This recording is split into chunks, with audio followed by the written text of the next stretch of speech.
สวัสดีพี่น้องสวัสดีอีกรอบจ้าเมื่อนี้ก็เดินทางเราแขกเราคนจนไม่ได้กินข้าวกินน้ำเลยก็มาฮอดพี่แหลมเบาเสือพี่น้องเอ้ยมาเบาอีกเพราะว่าฮะได้จีดอกให้เห็นแต่หนางามๆคนนี้แหละเริ่มกบกับผิวทางบ้านเปลี่ยนสีคนอยากเปลี่ยนสีเลยได้คนลงมาเที่ยวนี้นะมายังมึงขามนาขามตาผู้เฮ้ยฮะเฮ้ยเขาเบิ่งสิเบิ่งสองพ่อเมียถ่ายคลิปนะตะเตะปากซองสิเจดอกไม้เลยพลาดเขาสลุยด้วยมึงควรฮูมึงนางเอกมึงก็ต้องไปเงินเจดอกไม้เขาเอิ้นหยังท่านเป็นนางแบบกับผู้ใส่สุดฟินาเล่ผู้สุดท้ายมึงเข้าใจบ่ไปบอกคำนาคำตาก็สวัสดีเมื่อคืนนี่คือเห็นเป็นทรงซ้อทรงเสียเมื่อคืนนี่ทรงซ้อยังเขาเอิ้นยังก็อันซ้อนั่นแหละจีซ้อเมื่อคืนเนี่ยแจกอังเปาว่าไงมื้อนี้ได้บ่เรือบ่ซองนั่นซอลอยปลาออยซอลอยปลาออยยังมามื้อนี้ก็สิมาเว้าอีกอย่างเป็นทางการอีกได้พี่น้องเอ้ยเพราะว่ามื้อนั้นน่ะเว้าแต่ว่าที่10 ปุ่นเว้ามาจากแต่เว้าอีกฮะ3 มื้อ 4 มื้อแล้วแต่บ่ได้จบค่ะเพราะว่าคืนนั้นนี่แหละเข้าเฮือนใดก็ต้องได้โคนะ9 หมู่บ้านโกยมาจ้าอันที่มาเว้าไว้อีกเดี๋ยวย้อนยันเบาเสือเพิ่นมือเพราะว่าเว้ามื้อนั้นกันเนาะดื่มดิ่งกันแน่นะเพราะสิว่าเว้าในวงเหล้าหั่นดี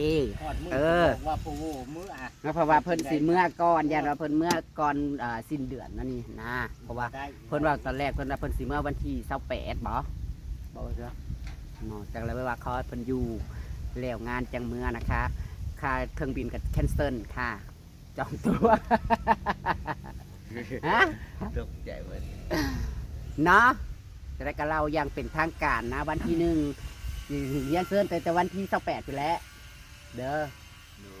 วันที่28ไปแล้วเราบ่เห็นหนาวปืนมันยิ่งไหนคนที่พอดีเริ่มต้นใหม่ใช่ป่ะล่ะครับเริ่มต้นเดือนใหม่เนาะเดือนใหม่ปีใหม่มีแต่แนวใหม่ๆเข้ามาในจ้าถูกอุ้ยถึงเลขอยู่เมื่อวานก็ถึงเลขตุ้นจีน30 บาทนี่บอกเสียดายลีเลขเอาฉันว่าเอามือนี่ตุ้นจีนบ่ฉันกับห้องกับผู้เมื่ออุ้ยซื้อเลขหมูก่อนขนาดนั้นตุ้นจีนข้าเจ้าถวายหมูลายอย่างประมาณนี้เลยเลขกี่วันเอาใบหวยนะ326 FC เปปีนเอากระถือคันแมนได้รับสายบัวเนี่ยสิถือทั้งบนทั้งล่างถ้าบ่ได้รับสายบ้านเลขที่แล้วก็007มันโต๊ดบ่ได้ซื้อมีคำเลยโต๊ดบ่ได้มึงก็63มันออกมึงก็ซื้อป่นปานนั้นก็ได้6หูมึงคือบ่ซื้อแต่เก่านั่นเด้โอ้ยมันยังนะคำหอมมันยังนะคำหอมพี่น้องเอ้ยเราแขกเราคนเราไปเรามาผัดว่างัวตัวเดียวมันสิพ่อบ่ผัดได้บอกอัน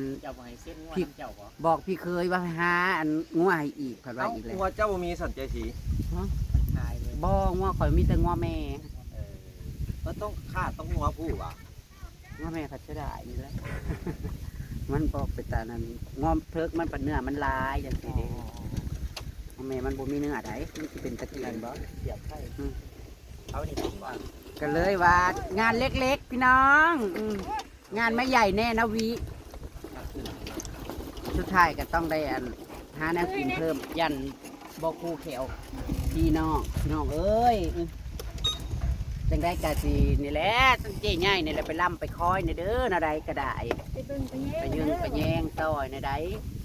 นอนปัดงานเจ้าอีกหลายเฮยเนาะ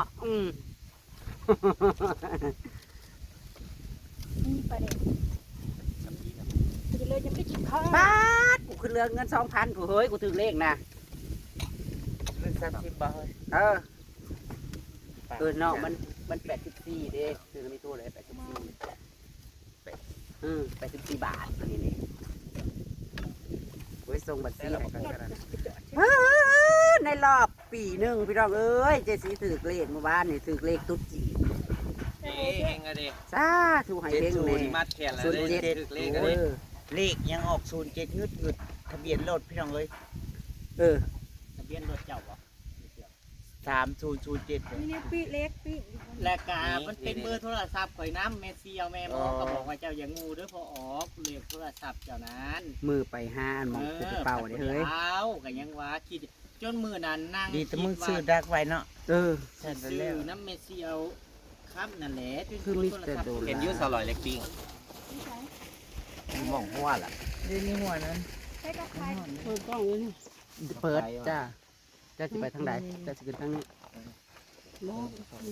คุณเอาอะไรดัง โอ้ย5ปันซีให้เขานี่คือบ่เห็นเนาะ ไม่ไอ้ฮักนี่ ข้าวนัดข้าวนัดขพลอยู่ กลางไหมแม่ ปานกลางนัดขพลบาท ทันบ่ แม่นดีบ่ล่ะ เขาจะผมไม่ได้ดัง แล้วสิย่างหยังร้อย มันดีทานแต่คือมองโคตรนั้นเขา โอ้ยจะมาห่อนมาเห็นเลยพี่ น น้ อ อน ง เอาเลย แต่ว่าบัดมื้อเช้าเนี่ยว่าล้มอยู่ มีสลอย ล้มวงอยู่ ปกติก็มานั่งกินข้าวอยู่พี่น้องบางเทื่อข้าวเช้ามากินนี่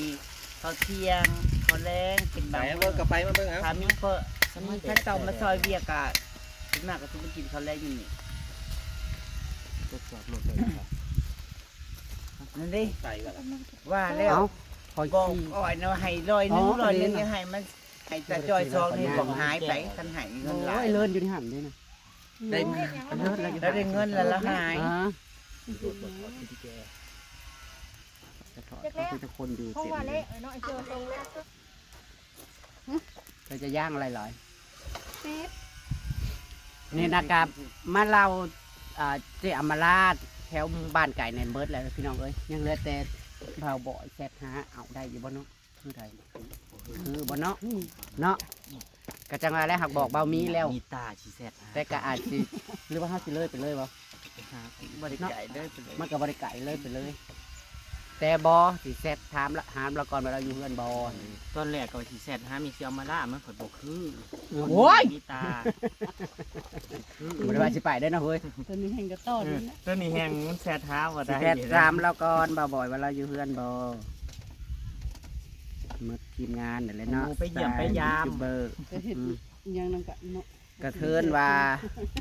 กระเทินว่าแหละเนาะพี่น้องปฏิเกิดนะคะ ไปกับบุเคยคือกั ใคร น สิ เด้ เคยเด็ก มีลำวงบ่เจสี่ เอ้า ก็ว่าอยากเห็นละวงน้อย เอาเจาะเฮ้ยเล็กโทนหน่อย เมเซียวค่ำบอกว่าอาจบ่แน่ฮอดมือเมียเจียวมาล่าเจ้าสิจ้างหมอลำสิ่งให้บ่จักเพิ่นว่าไป หอย ซื้อ เบิ่ง ไผ ไปเอามาแล้วสิมาใส่ เป็นเราเป็นเรา คันบ่ซิ่งเองนะ เฮ้ยสิ่งเองนี่แหละ ซิ่งเองกันนี่แหละจ้าสเต็ปไปสเต็ปมันเอาเอื้อบ่ ยังแห้งแรงเพียวเอ้ย แห้งๆแล้วปีนี้นะ บ่ทัน ฝ ได้ น ปล่ บ่ อย ตก น้ำลง ผมมีต้นมงต้นไม้ ปล่อยน้ำแล้วก็สิปลูกผักหว่านผัก ก็สิปูผ่าก่อนก็ได้ว่า มันก็ใช้เวลานะเว้ยเนาะ สิปูผ่าก่อนก็ได้มันต้องปูผ่าก่อ พวก น นี้น่ะดินเขาว่าสิมาทม มันซื้ออันนี้มาใหม่เลยเด้ สนามไซหุ่นปฏิมาได้ อยู่ไสนะ สนามไซหุ่นทางขึ้นไปสวัสดิ์หุ่น สนา สั่ ม งดินน่ะนะ คุณบอก ตะแคกมันบอก เมืองสนามไซกับท่าแขกพุ่นแหละ แป๊บมันมาเข้าไปสนามไซ ไปเลยเด้อ ก็ขึ้นไปเลย มาสิไปชอบเจ้า ขอบคุณค่ะยิงเฮงๆมัน เขาเดือนค่ะเขาไปกลับมาเพื่อนมา ๆเลขกับเรื่องเงิน 2,000 กับ 40 บาท โอ้ยจะเป็นมีเฮง เท่าไรนะ เสร็จ30 บาทพัดแต่ตกปีใหม่มาซะปีแรกนะปีก่อนผ่านมาเนี่ยบ่ได้ถึงเลขเบิดปีเบิดแรกเลยนางอำมาลาถืออยู่ลอยนางสีกับซิ้วไปเสียดมาตีลังกาปีนปึ๊บบ่ถือพี่น้องเอ้ยมีแต่ออกปีนกับติดกับขึ้นกับลงเรียก วัน มา นี้ ว่านะ บ่ใกล้จ้า มันเอา ว่า เลข สิบ่ซื้อ ข้างล่าง เฮ้ย ข้างบ ไปนั่ง มาออ กิน เลข ตำก็ซื้อแล้วก็ได้ซื้อนะ ลิงนะบรรณปงนะครับบรรณวัดคือบรรณปงว่ามันมาไม่บรรณคืมบันคืมมือก่อนเขาซื้อหูละ2,000-3,000น่ะแล้วมันไป เขาเห็นอยู่บรรณปงมือบรรณวัดนี่แหละเขาถือเบิดบ้านเล็กลิงนั่น ที่ไอ้ว ลิงตัวเก่านั่นลิงตัวเก่านั่น หนักๆ เอ เล อย นะ ขึ้นนะ คอยนะหัวเจ้าต้องแล้วใกล้ฮอดมืออันนั้นจังสิไปกู เออ อันนี้คือโกงมาตลอดนะของกูนี่เด้นี่จับเป็ดเมื่อวานเนี่ยละกาตัดออกไม่ติดมันแหลกมันจะแหลกอันเจ็ดอามาลากระซาว่าเป็นผลสุดท้ายแล้วพี่น้องข้างไก่ ให้ กัน ขี่ไปใกล้ เหลือแต่ในบ้านหมู่ในบ้านยังบ่ทันได้เล่าไก่อีกเหลือจะต้องที่หามือซะจังสิไปบอกเขา เลยบอกเลยเมื่อไหร่ นี่น่าจะเข้าไปงานแขนเขา จะงานได้ส่วนก็ว่ามื้อเช้านี่ก็ลงไปงานดอกเขากันเขากันบอกเขาก็บอกให้ไปม่วนไปหยังที่เขาเป็นเรื่องบ่ว่างเลยช่วงเดือน4กันมีแต่งานได้พี่น้องเลยเดือน2เดือน4เดือน6ทางลาวเฮานี่นะแต่งานแต่ง2เดือน4เดือน6 เยอะแบบสมอบอก ก็คือจบนะคะ หนึ่งว่ามาสมอถ้าเราสมอเลยในตู้น่ะมีใด ทหารบ้านว่า ไปชื่อไว้ไปชื่อน้ำกันฮะบ่น่ะชื่อนี่ชื่อเสือเนาะ ว่ากินม่วงเนื้อนังตุ๋ยอีกกินนั้นต่ำแล้วล่ะ เขายังคิดอยาก แล้วใช่เราดีบ่มีวันนี้จำดูสิ อย่อย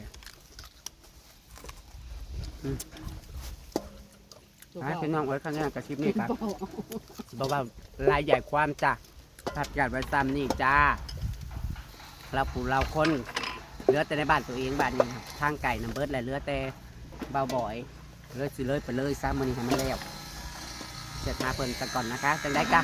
ฝากเป็นกำลังใจเด้อจ้าพี่น้องไม่ได้กินข้าวกินน้ำปวดเก่าเมาหัวอย่าไม่กินลงมาคืนนี่กลางดึก มาแต่เฮือนนึมลงมาแต่ปาก จน ซอง จ้อยมาแต่มันต้องบัวเฮ้ยลูกก็ ป้า บอกมาคือเลย บดสัตว์คนที่เลย อืม ประเทศบัตรบ่เจ๊มันจะ บ่ บอก บ่บ่บ่ พัดแด แด ด ด ๆ บ้านเราบ้านสวนบ้านเสือ แดดพุ่นนะ ไปพี่น้องตามคลิปหน้ากันแล้วกันจ้า ได้ดี บ่เห็นเอื้อยทำไม โอเค แล้วบัดนี้ก็จะได้พ่ออยู่งานแล้วบอก ซาลอยกำลังขาหมู สิพ่อมืองานแล้วบัดนี้บอก ถ้าว่ามึงสิถาไปเมืองงานกับสิถาพ่อเมืองงานพุ่นจะวะ บอก เฮ้ย ว่าสิบ่ หากว่ามึงสิไปเห็นเล็บ